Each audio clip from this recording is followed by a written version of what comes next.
This is Us Explained, Season 1, Episode 14. I Call Marriage. Jack Pearson is dead, but this episode lives almost entirely inside his marriage while it still existed. Rebecca sings in a local jazz band. Jack is holding everything together, newly terrified by what happened to his best friend Miguel. In the present, Kevin is chasing his ex-wife Sophie across New York.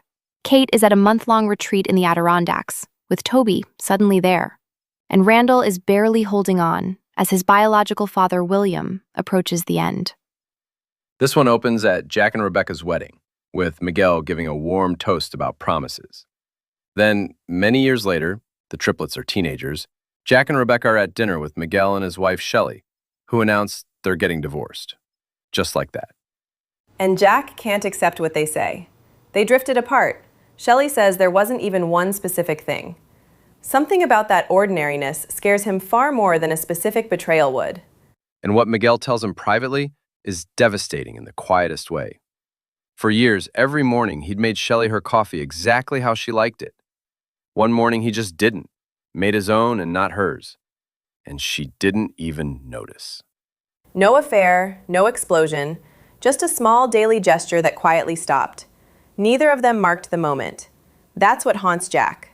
Jack's response is to fight back the only way he knows. He secretly rents their old first apartment for one night, blindfolds Rebecca, takes her there without telling her where, and they reread their wedding vows. Same promises, roughly 15 years later. But then comes the turn. Right in that warm moment, Rebecca tells him she wants to go on the tour. She'd already declined her band's offer once. Right, the vow renewal gave her the safety to finally say what she actually wants. And her bandmate Ben had already planted the idea.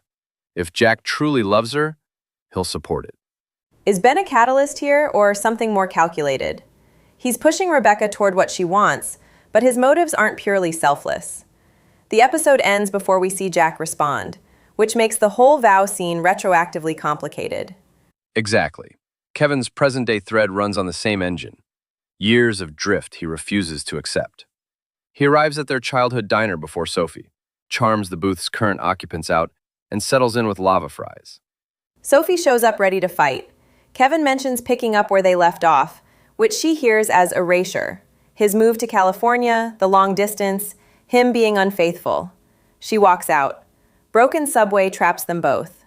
The broken subway is where it actually opens up. Kevin admits he created a fake Facebook profile to follow her life, and Sophie tells him what came after. Dating badly, a brief marriage to someone wrong, that ended too. She's stable now, sees someone solid. Which matters. She's not waiting for him. She built a real life. So when Kevin names what she wore the first day of 4th grade and calls her agreeing to marry him the best day of his life, he's just telling his own truth. He'll be in their booth the next morning. She shows up. The Randall thread is the same shape, harder to watch. He's running on no sleep and full denial about William's decline. He snaps at the palliative care specialist mid-appointment, a dark joke about digging the grave before the body's there, and walks out to get to work. Then Tyler wants him at a client dinner the same night as Tess's chess tournament.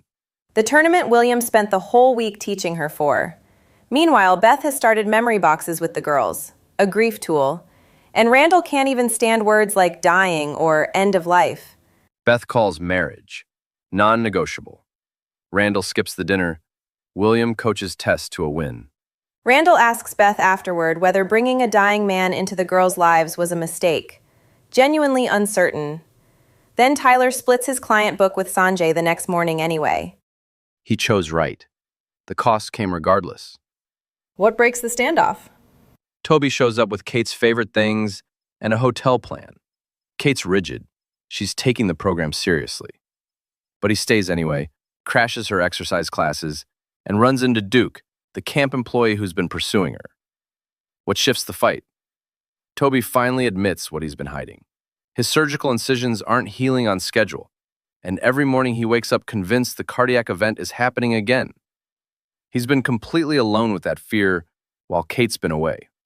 He gives her his grandmother's ring, the formal physical engagement with an actual ring for the first time. Then Duke finds Kate at the end. His offer still stands. Jack now knows Rebecca wants the tour. William told Randall they're running out of time. Duke is still at the retreat.